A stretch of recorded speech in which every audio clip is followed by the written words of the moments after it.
బుగ్గ మీద వెచ్చని సిగ్గు వచ్చినప్పుడు దానిని అడుగు, ఎర్రదనం అంటే చెబుతుంది.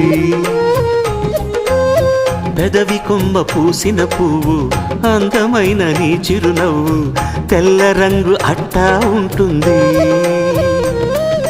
నీలో నిలువున పులకలు రేగిన వేళ నువ్వే పచ్చని పైరువు అవుతావమ్మా. దిగులు రంగే నలుపు అనుకో, ప్రేమ పొంగే పసుపు అనుకో.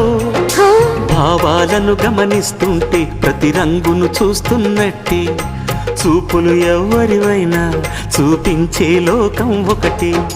నేస్తమా ఇద్దరి లోకం ఒకటే లేవమ్మా, అందుకే నా కన్నులతో లోకం చూడమ్మా.